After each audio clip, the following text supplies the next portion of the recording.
میں اپنے بارے میں یہ پوچھنا چاہتی ہوں کہ جیسے میں کچھ بھی کرنے کی ٹرائی کرتی ہوں یا سم ٹائم میں کوشش کرتی ہوں کہ میں کچھ کروں، لیکن میرے سے جیسے کامیاب نہیں ہوتی. میں نا کرتی ہوں جیسے چھوٹے چھوٹے عام نارمل روٹین کے بھی کام کروں نا، تو مجھے پریشانی عائشہ ہوتی ہے مثال کے تھوڑی. طور پہ ابھی آپ نے سوچا کہ آپ فون کریں گی، تو آپ نے فون ڈائل کیا تو آپ کا فون مل گیا، تو آپ نے چھوٹا سا کام نہیں، یہ بہت بڑا کام ہے، کیونکہ بیشتر لوگ جو ہے وہ ہولڈ پہ لگے ہوتے ہیں. تو اللہ نے تو آپ کو بڑی واضح کامیابی دی بیٹا. جی میں بس کنفیوز رہتی ہوں اپنے بارے میں. سم ٹائمز مجھے فیل ہوتا ہے کہ میں اپنے آپ کو جانتی ہی نہیں ہوں کہ میں کون ہوں یا میں کس مقصد کے لیے دنیا میں آئی ہوں، یا پھر میں سوچتی ہوں کہ یہ جیسے سوال شاید عائشہ، یہ سوال میں بہت اپنی بڑے ہیں، لائف جو یہ ہے وہ سوال بہت بڑے ہیں، یہ جی بہت بڑے سوالات ہیں کہ میں کون ہوں، میں کہاں سے آئی ہوں. اس پہ اگر میں فلسفے کی بات کہوں گا تو پھر ایک جملہ کہوں گا جو کہ امام علی کرم اللہ کا ہے. اللہ نے کہا کہ جو اللہ کو جاننا چاہتا ہے وہ اپنے آپ کو جانتا ہے، یعنی کہ خود شناسی جو ہے وہ خدا شناسی ہے.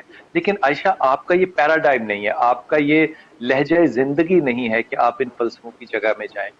یہ جو آپ ذکر کر رہی ہیں، میں بڑے ادب کے ساتھ اور ایک بڑا ہونے کی حیثیت سے آپ سے کہہ رہا ہوں کہ آپ اپنے آپ کو تلاش نہیں کر رہی، آپ اپنی ضد کو، اپنے حقوق کو، اپنے بنائے ہوئے حقوق کو اور اپنی زندگی کے ان جی راستوں کو تلاش کر رہی ہیں جو کہ آپ نے سوچے ہوئے ہیں کہ وہ ملنے چاہیے. لیکن اگر وہ نہیں ملتے تو آپ اس کو اللہ کی رضا سمجھ کے قبول نہیں کرتی کہ وہ نہیں ملے، آپ کہتی ہیں کہ کوئی کمی ہے جس کی وجہ سے نہیں ہوئے. اس بات کا احساس کرنا کہ فیصلہ میں نے کرنا ہے، لیکن اس کے اوپر جو عمل کرنا ہے، اس کا جو ہونا یا نہ ہونا ہے، وہ خدا تعالیٰ کی طرف سے ہے.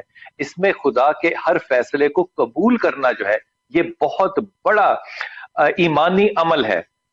اے اللہ، اسی لیے کہتے ہیں نا ان للہ و انا الیہ راجعون. اب دیکھیے میں ایک جملہ کہتا ہوں، آپ کی والدہ سے لے کے آپ تک اور آپ کی شادی تک، میں کومنٹ نہ بھی کروں تو جینیٹیکلی اگریشن جو ہے وہ آپ نے دیکھا ہے کہ ہمیشہ سے موجود ہے. تھاٹ پیٹرن جو ہے وہ موجود ہے، سوچنے سمجھنے کی صلاحیت جو ہے وہ انتہا سے زیادہ ہے، پلاننگ جو ہے وہ ضرورت سے زیادہ ہے، کریکشن میتھڈ ضرورت سے زیادہ ہے، ٹیچنگ افیکٹ جو ہے وہ زمانے بھر میں شاید آپ کو لگتا ہے کہ آپ ہی کے پاس ہے. یہ تمام چیزیں جو ہیں یہ جبر کی قید میں آتی ہیں، یعنی کہ فورسفل ایکٹ اور فورس کرنے والی چیزوں میں آتی ہیں. یہ وہ پریشانی ہے جو آپ کو لگتا ہے کہ آپ اپنے آپ کو نہیں جانتی ہیں، تلاش کر رہی ہیں. نہیں، مذہب آپ کی کاسٹ افیکٹ کی بات نہیں ہے، کاسٹ بینیفٹ کی بات نہیں ہے. No, you are not a very religious person, میں معذرت کے ساتھ کہہ رہا ہوں، اینڈ یو نو دیٹ.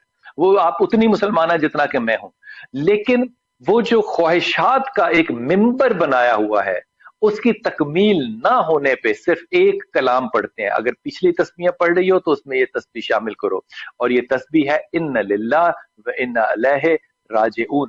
جو مشکل آتی ہے وہ واپس اللہ کی طرف پلٹ جاتی ہے. اس سے نہ صرف کہ غم دور ہوگا بلکہ کام جو الٹے ہوئے ہیں وہ بھی سیدھے ہونے شروع ہوں گے انشاءاللہ.